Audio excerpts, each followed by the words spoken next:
Hello and welcome to TSMS Lite. I'm your friendly neighborhood Shezzi and we are at a very special place with a special friend. My special friend is Navin Sigamany, the history guy. Tell me about the Qutb Shahis. Yes. So a lot of people don't know this, but the Qutb Shahis were actually kings for 14 generations, way before they actually came here. Oh. So they came here all the way from a place called Tabriz, which is in Central Asia. And they belong to a long line of kings called the Kara Koinlu, which translates to family of the black sheep. And these guys were ruling large parts of Azerbaijan, Armenia, Georgia, parts of Iran, Iraq. So they were a big deal. Right? They fought against Timur. They were his vassals for a bit. And then again, when he died, they again became independent. So all of that happened. But you know, like all good stories, where there are heroes, you also have villains. So these guys had like a running feud with, so you should guess this. They were the black sheep family. So what do you think their running feud, the other family was called? I don't know, white sheep. Yeah. It was the white sheep family. Nice. So nice. Then the white sheep family defeated them and they're kind of like generally wiping them out. So the scion of the Kara Koinlu said, okay, I'm getting out of here. I'm not going to be killed by these fellows. I'm done. So he takes off from there and he comes all the way to India. He comes to Delhi. He doesn't like the vibe there. So he comes down to the Deccan. And so there he comes to the court of the Bahmani king. And there he becomes good friends with the king. He protects his life at one point. So he gets rewarded with a governorship of Golconda, which was the richest territory within the Bahmani kingdom at that point. So when the king finally dies, that is when the Bahmani kingdom kind of comes to an end and the Deccan sultanates are formed. And so then our man, Quli Qutb Shah, he then becomes independent. And that is how the Qutb Shahi kingdom was formed. So technically, though he was the first king of the Qutb Shahi line, he had kings in his lineage much before that. And Navin, where are we sitting right now? This is magnificent. So we are right at the end of this complex, which is called the Qutb Shahi Heritage Complex, where all the Qutb Shahi kings lie buried. And this, contrary to what we used to think before, we used to call this a necropolis, but we no longer think it's a necropolis. It was just an extension of the capital city. So people lived all around here, and in between them, the tombs were there. And one of the surefire signs of that is this place where we are sitting. This is massive water source, this massive Bauli, which is one of several here, actually. This place is awesome because in the last 15 years, the excavations here have actually completely changed our perception of this place. So for understanding life in Qutb Shahi Hyderabad as well as in the Deccan, this is the perfect place. Fantastic. And I'm excited to show you this place. So let's do one thing. Let me ask you a whole bunch of questions elsewhere. Let's go.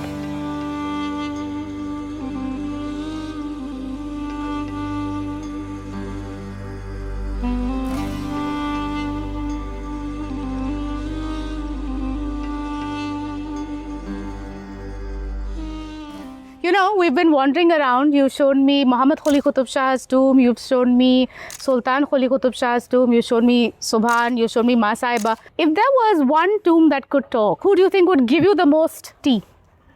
Well, there is the absolute most tea would come obviously from Ma Sahiba. Because she is OG, right? Like she was the power behind the throne in her dad's court, in her husband's court, and in her son's court. And she's like the most fascinating single character in the whole Qutb Shahi dynasty. So her story begins at her birth, right? So her dad was the guy who built Hyderabad, Muhammad Quli Qutb Shah. And when a daughter is born, he's like so overjoyed. He doesn't care it's a girl. The celebrations are as big as it would be if it were a boy. Right? And there is, he brings her up just like he would bring up a crown prince because she is his only child, right? So nothing is spared. She's taught everything. She's taught how to hunt, how to ride, how to be a diplomat, how to fight, everything, right? So clearly then a person who has been equipped with all of that, she's also super clever. So in her dad's court, she's like a power center by herself. Fantastic. Right? But he has a problem as well. See, there's no way she is going to become king after him, right? Because that was just not on the cards. He didn't have an heir apparent. Right. So then what he does is he just looks around and he's like, he finds his brother's son and they're good friends, she and him. So he just gets both of them married to each other and he says this guy will be the next king. Now, so then that's how Sultan Muhammad comes to the throne. But he was a very pious man and she was mostly doing religious stuff while she was running the state. So she was the real power behind the throne during her husband's reign as well. Unfortunately, his reign was very short-lived. He ruled only for 14 years and he dies at that point. So then their son is Abdullah and he's really young at that point. So then she actually takes the reins of government. So she's the regent and she remains in power till he becomes a major. Of age, huh? But even when he does and he's there, she's the real power behind the throne. So now she's the power. She's been the power in her dad's court, in her husband's court, now in her son's court. Now, she clearly knows what's happening everywhere. She's got this big network of spies, so everything's happening. So, in 1656, Aurangzeb, who's at that point, he's the governor of the Deccan, and he really wants to prove a point by conquering Golconda. Again, who comes to the rescue? It's Ma Sahiba. Ooh. She actually goes and negotiates this big truce with him. And that truce, the conditions of those truce are actually like super lopsided. Because here's this guy who came with the intent of capturing the whole place. So she goes and she convinces him saying, what is your problem? You want us to pay more taxes? He's like, yeah, you're not paying enough tax. That's for accountants to decide. Why are you shooting at us? And second is, what do you want? You want to be king of this place, right? Get your son married to my son's daughter. So obviously after him, the thing belongs to you. So basically the arguments she makes are so persuasive that Aurangzeb, who's at this point, he's at the peak of his power. He's 38 years old. He's not like a kid. But he basically is treated like a kid and sent back. So this obviously like sits in his head because he comes back 31 years later and he conquers this place, right? But that was the kind of person she was. So today, if I could go back in time and I could meet one person from the Qutb Shahi dynasty, it would be her. Yeah. So, And in the sea of patriarchy, when I hear these little brief glimpses of feminine power, I personally get really happy. Thank you for sharing this story. Oh, absolutely. And I feel that, that's kind of, it also shows how in a patriarchal setup, she knew how to use the system and play it. Yes. She knew how to play the system. Yes. Absolutely. And she did it exceedingly well. Yeah. And in this whole place, hers is the largest tomb after her dad's. So she made that small concession to her dad. She said, okay, I won't build it bigger than that. Nice. I will build it slightly smaller than his. But she has the largest mosque as well in this whole place. Is there any particular tomb that has a really cool backstory over here? Oh, absolutely. So, one thing before we go into the backstory, what you must understand is every king, every person built their own tomb. So when you're living, you build the tomb the way you want it to be, so that when you die, you're just placed in it. So you don't leave the responsibility of building a tomb to somebody else. Correct. Right? So the tomb here that actually has a very cool backstory is that of Subhan. While it's super sad, it also has a very cool backstory. The sadness is this. Now his dad was Jamshed, who was the second king. He had actually killed his dad and become the king. Of course. But then he himself dies. Out of guilt? Well, we think he died from tuberculosis. But yeah, I mean, you can say guilt. The body manifests disease in weird ways, Navin. So then when he dies, immediately his very young son, Subhan, is put on the throne.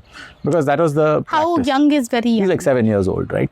So he's on the throne. Now, but what has happened is, when his dad came to the throne, his dad's brother went into exile in Vijayanagar. Okay. Right? That was Ibrahim. So a bunch of people in the court say, no, we cannot accept this guy as our king. We want Ibrahim to come back. Because he's a baby. No, not because he's a baby, because his dad got the throne through by killing his dad. means. Yeah. So they said, we'll bring Ibrahim back. All right. So Ibrahim comes back and becomes the king. Okay. So Subhan is king for a really short period, like a few weeks. But then what happens is he dies after that. Subhan dies? Subhan dies, right? He's a small kid. Now, what we can only assume is that he was killed off, because as long as he was there, there would always be a challenge to the king's authority. Correct. However, now, he's a small kid who died, so there's no time he had to build his tomb, right? But we saw Subhan's tomb. Yeah. It was such a beautiful little tomb. One. Yeah. And a lot of thought had gone into building it. Now, all I can think of is, that was essentially Ibrahim paying blood money. He was like, yeah, I killed this kid, but what can I do? That's how I protect myself. But at least let me build a beautiful tomb for him. So it's like kind of sad, but it's also like kind of cool.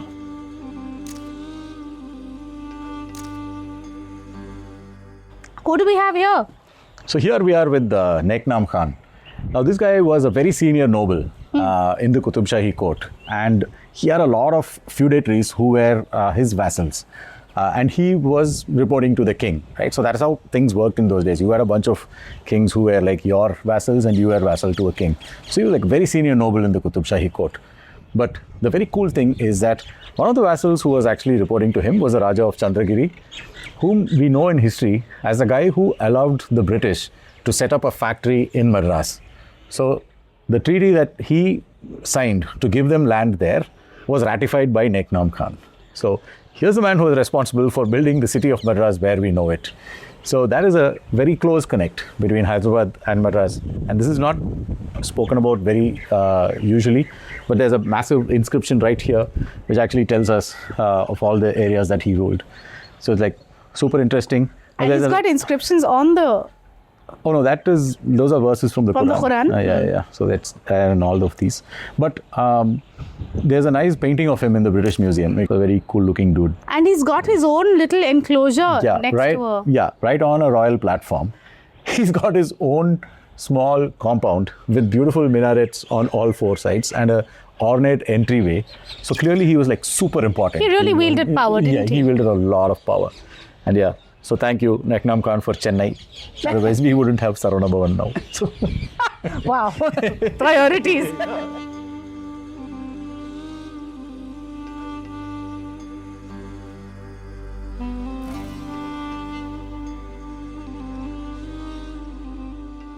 And here we are again. We completed the most beautiful round of the Qutb Shahi Tombs. Navin, is there a particular thing about this beautiful necropoli, and I know you have words to say about the necropoli when you tell me about that, but something that was way ahead of its time when they came up with the concept? I'm glad you asked me that. So I'm going to talk about something which was not necessarily way ahead of its time. I would say I would compare that to today, right? And this is essentially their water supply system. Now this whole place, like you were saying, we used to call this a necropolis, but now we believe that this was actually a suburb of the capital itself. So this is like the financial district of Hyderabad, right? Like it was like the outskirts of Golconda. Right. This is a fully populated place. Okay. And we actually saw there are all of these water sources. There are like 5 distinct water sources in this very small area. So that kind of gives us an idea that this place was densely populated, right? So the cool thing was how beautifully their water supply system was integrated into the city itself. Yeah. Now, geographically, this place is on the bank of the river Musi, and that means the land gently slopes towards the river. So which means at any point, the water flows in a particular way. So like you pour it down here, it flows from uphill to downhill. So which means that if you know that, you can make it flow wherever you want. And that's exactly what they have done here as well. Yeah. So we saw how in the Baulis, they have this lifting system. Yes. So they would lift the water out of the Baulis and then send it through channels to all the houses which were there. Now this is super cool because if you think about the modern city, one of the biggest issues we face is with water and what happens when it rains, everything gets flooded. Yeah. Now this is planned in such a way that all the water would then run into the Baulis and it would be stored for use by the people. The Baulis themselves, they all have springs as well as they were also rain fed. So the water would go in there and then it was redistributed for use towards this. So this water supply system was super sustainable as well. And you had enough of them in a place. So everybody got enough and it was sustainable. So that is, if you ask me, that was, maybe it was not way ahead of its time because we did this all over the Deccan. It was not just here. But when I compare it to how we do modern planning in modern cities, that's pretty awesome. We have a lot to learn from the Qutb Shahis there. Oh, we do. We absolutely do.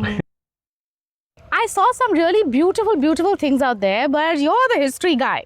And there are a whole bunch of really cool architectural Easter eggs I'm sure that a lot of people don't even realize they're viewing. Can you tell us one? Okay, here's my favorite thing, okay? And this is something that I discovered only a few years ago. So, in ancient Persianate kingdoms, a sign of culture was if you had a nice collection of Chinese pottery. And if you're able to talk about them in a very learned manner. Yes, of course. So at your house, you would have these beautiful little niches on the walls where you would have these ancient Chinese pieces of ancient pottery. On display. On display. So if your friends came over, right, you would take them, you would show them your Chinese pottery, and you would like talk in a very scholarly manner about them because you knew about the provenance, where they came from, about the techniques used and all of that. So, so these small places were called chini khana, where they would be stored.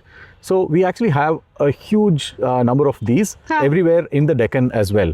And we actually saw a bunch of them here. Yes. No, but here's what happened later, which makes it even super interesting, right? So these chini khanas were common within the homes of affluent people. Right. So they would have these where they would show it.